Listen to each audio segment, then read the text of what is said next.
Imagine checking into a major public hospital in New York City, right?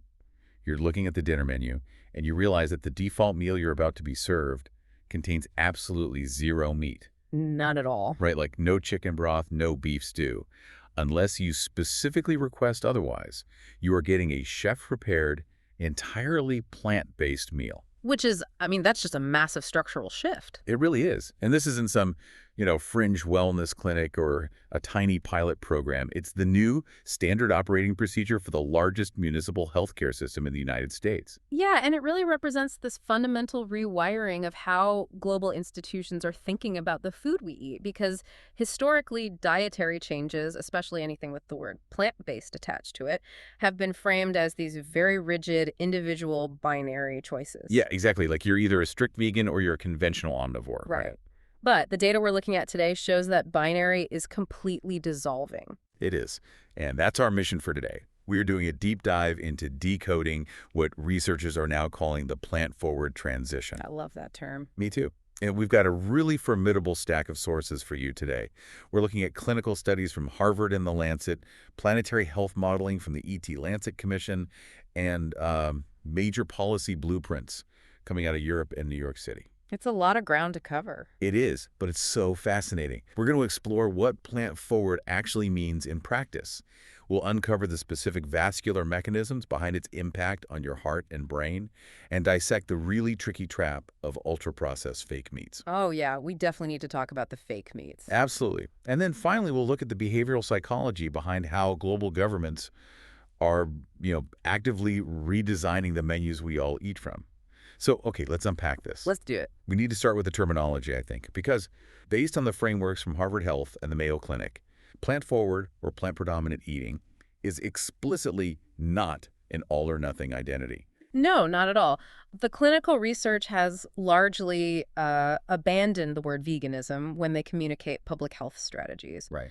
Plant forward simply indicates a proportional shift. I mean, it just means the dietary foundation, like the bulk of your daily caloric intake, comes from fruits, vegetables, legumes, whole grains, nuts, and healthy oils. So the plants become the anchor of the plate rather than just, the sad side dish. Exactly. The way I like to think of it, and this really helps me visualize it, is think of your diet not as an on-off switch, but as a dimmer switch. Oh, I like that. Yeah, you don't have to plunge into total dietary darkness, right? You don't have to abandon every single animal product you grew up eating just to see metabolic change. You're just sliding the dimmer switch up on plants. And what's fascinating here is that the scientific literature is actually adapting to measure that exact dimmer switch. Really? How so? Well, our stack includes studies that explicitly quantify flexitarian or vegetarian-ish eating patterns. And measuring this flexibility is vital because of the behavioral psychology involved. Okay, walk us through that. When a dietary intervention requires the absolute total elimination of a beloved food group, it triggers an immediate scarcity mindset in the patient. Oh, for sure. Tell someone they're permanently banned from eating cheese, and their brain will suddenly prioritize cheese above all other thoughts. Right. I mean, the psychological friction is immense, but framing the transition as a proportional increase in whole plant foods bypasses that barrier entirely. Because you're adding, not subtracting. Exactly. It transforms the concept of dietary change from this restrictive temporary crash diet into a highly sustainable habit. So you still have your traditional Thanksgiving turkey. Yeah, you keep the turkey, but you might turn the dimmer switch up by making your Tuesday night dinner a hearty lentil stew. The flexibility is what creates long-term compliance. Okay, so if we slide that dimmer switch up on plants, what are the actual mechanics of the payoff inside the body? Because there's a standout finding from a Harvard study, this was reported in the Washington Post, that puts a very specific number on this. Yeah, this study was incredible.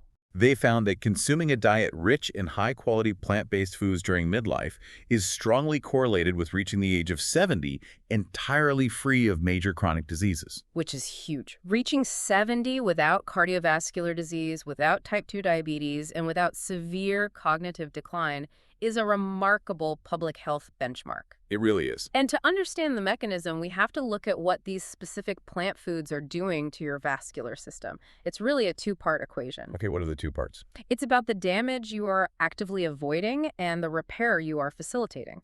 Well, the American Heart Association data in our stack zeroes in on that first part, the avoiding damage.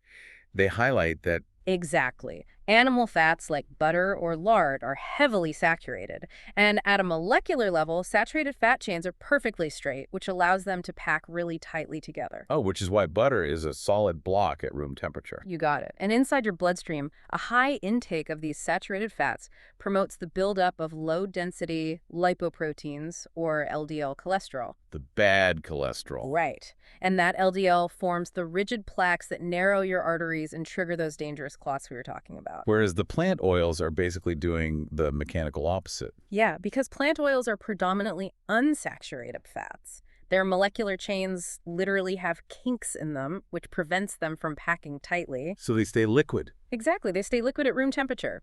And when you substitute them for saturated fats, these unsaturated fats actively improve your blood cholesterol ratios. They enhance endothelial function. Endothelial meaning the inner lining of the blood vessels. Yes, meaning that inner lining remains flexible and resilient. You are fundamentally changing the structural integrity of your cardiovascular system just by changing the fat you cook with. Wow. And that improved vascular flexibility is exactly what protects the brain over time, too, right? Huh. Because cognitive health is essentially downstream of cardiovascular health. 100%. The brain is a massive consumer of oxygen and nutrients, which makes it incredibly sensitive to blood flow and systemic inflammation. Right. So the Harvard research linking high-quality plant diets to a lower risk of dementia, it relies heavily on preventing what we call oxidative stress. Okay. Let's pause and define that for the listener. Yeah. Because oxidative stress is one of those terms that gets thrown around a lot in like wellness influencer circles without much explanation of what it actually is. Yeah, it sounds like a buzzword. But simply put, as your cells generate energy, they produce these unstable molecules called free radicals. Kind of like cellular exhaust fumes. That is a perfect analogy. Yes, cellular exhaust. And if you don't have enough antioxidants to neutralize that exhaust, those free radicals bounce around and literally damage your cells and your DNA. Okay. That is oxidative stress. And over decades, it degrades brain tissue. Now, plants are uniquely dense in antioxidants and specific compounds called phytochemicals. Phytochemicals being the defense compounds that plants produce to protect themselves from, like the sun and pests, right? Correct. And here is the really cool part. When we consume those plants, those phytochemicals act as powerful signaling molecules in the human body. So they go to work for us. Exactly. They neutralize the free radicals and actively dampen the inflammatory pathways that accelerate cognitive decline. That is amazing. And this whole chemical exchange brings us to the gut. I mean, I know you listening are probably well aware of the gut microbiome and the trillions of bacteria living in the digestive tract. It's a very popular topic right now. Definitely. But the PubMed study in our stack dives into the specific mechanical dependency those bacteria have on plant-forward eating. And it all centers on fermentation. Yes, the fermentation of plant fiber is basically the engine of human gut health. Because we can't digest it ourselves. Right. Human digestive enzymes cannot break down certain complex carbohydrates found in plants. So those intact fibers travel all the way down to your large intestine, where your gut bacteria use them as their primary food source. It's a buffet down there for them. Yeah. And the byproduct of that bacterial feast is what actually matters to our immune system. Precisely. The bacteria ferment the plant fiber and produce these things called short-chain fatty acids, primarily butyrate, acetate, and propionate. Okay, butyrate. I've heard of that one. Yeah, butyrate is huge. These short-chain fatty acids are the primary energy source for the cells lining your colon. They actively repair the mucosal barrier, which prevents pathogens from leaking into your bloodstream. Leaky gut, essentially. Exactly. And they also serve as chemical messengers that regulate the immune response throughout your entire body. But meat and dairy don't have this fiber. Meat, dairy, and eggs contain absolutely zero fiber. So a diet dominated by animal products physically starves those beneficial bacteria, which completely halts the production of those critical short-chain fatty acids. Okay, I want to pause here and talk about macronutrients. Because if I'm tracking my macros, trying to maintain muscle mass, the immediate cultural instinct is to grab a chicken breast. Of course. So where does a bowl of lentils fit into that equation for the listener who is sitting there worried about hitting a protein target? Right, the protein question. Well, the clinical data from the American Heart Association confirms that legumes, beans, lentils, nuts, and soy easily meet human daily protein requirements. Easily? Yes, easily. The difference really lies in the delivery mechanism. When you isolate protein from a chicken breast, you are getting a very dense hit of amino acids, sure, but you're also getting zero fiber and a measurable dose of saturated fat. It's a package deal. Exactly, it's a package deal. A bowl of lentils is a completely different package. You still receive the necessary amino acids, but they are bundled with a massive dose of that microbiome-feeding fiber we just discussed, Right. along with complex carbohydrates that provide sustained, stable blood sugar and a really high concentration of minerals like magnesium and iron. So you're getting more bang for your buck nutritionally. You are. The prevailing idea that humans require massive quantities of animal-derived protein to maintain lean mass is honestly a cultural artifact, not a physiological mandate. But, and this is big, but the very concept of the package deal is where this transition gets incredibly complicated because our sources raise a massive red flag regarding the modern food industry. They certainly do. Just because a product is made entirely of plants does not automatically make it a healthy package. No, the trap of ultra-processed foods is probably the single biggest confounding variable in plant-based nutrition research today. My favorite way to think about this, and I tell people this all the time, a 2-liter bottle of soda is completely plant-based, but that doesn't mean it belongs in the vegetable crisper. That is a brilliant way to put it. Right, and we are seeing an absolute explosion of hyper-palatable plant-based meat alternatives in grocery aisles right now. Burgers that perfectly mimic the bleeding texture of beef, or chicken nuggets engineered from soy protein isolate. They're everywhere. But the studies we reviewed from Nature Medicine and University College London draw a very, very harsh dividing line between a minimally processed plant diet and an ultra-processed one. The clinical outcomes are night and day. Completely. The research clearly indicates that the metabolic benefits of a plant-forward diet, like that drastic reduction in type 2 diabetes risk we talked about, are heavily dependent on the consumption of whole staples. Whole foods. Right. We're talking about intact beans, whole oats, unprocessed vegetables. And that's because of what happens to the physical structure of the food during manufacturing, isn't it? Yes, the concept of the food matrix is absolutely critical here. In a whole food, the nutrients are bound within a complex cellular structure. So like eating a whole almond. Perfect example. When you eat an intact almond, your body has to work physically and enzymatically to break down those cell walls. That slows down digestion and keeps you satiated. It takes effort. Exactly. But when food is ultra-processed, that physical matrix is entirely obliterated. The fiber is either stripped away entirely or just pulverized into dust. So even if an engineered plant-based burger boasts the exact same grams of protein as a beef burger, the body digests it completely differently. Yes, it hits the bloodstream much, much faster. And furthermore, to replicate the mouthfeel and the juiciness of animal fat, manufacturers frequently load these products with refined coconut oil, Which is saturated fat. exceptionally high in saturated fat, along with massive amounts of sodium. So basically, swapping a traditional fast food burger for a highly processed fake meat fast food burger is not going to yield that midlife health boost or protect your vascular flexibility. Not at all. The metabolic processing of those fake meats is distressingly similar to the processing of standard junk food. Wow. The European Journal of Clinical Nutrition study demonstrated that the cardiovascular protection associated with plant diets is primarily driven by maintaining a lower overall fat mass. Okay, that makes sense. And you maintain a lower fat mass by eating whole, satiating foods that naturally regulate your appetite, not by consuming hyper-refined plant isolates designed in a lab to be addictive. There is a fascinating compromise mentioned in the Washington Post coverage, though. Because sensory data proves that taste and texture remain the biggest hurdles for people. Oh, absolutely. People genuinely enjoy the sensory experience of meat. Yeah, they do. And food technologists have developed these blended meats as kind of a physiological and psychological bridge. The blended product strategy is actually quite elegant. It combines conventional meat with whole plant ingredients, usually things like mushrooms or textured soy, within a single product. So, for instance, a burger patty formulated to be 50% beef and 50% finely chopped mushrooms. Exactly, and it delivers the exact umami flavor profile and texture the consumer expects, but it instantly cuts the saturated fat intake and the environmental footprint in half.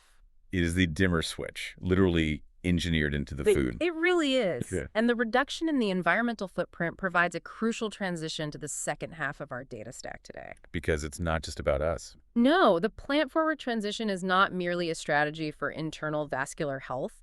It is quite literally a mathematical necessity for the physical landmass of the planet. Right. The Eat ET Lancet Commission data models the agricultural realities of feeding a projected global population of 10 billion people.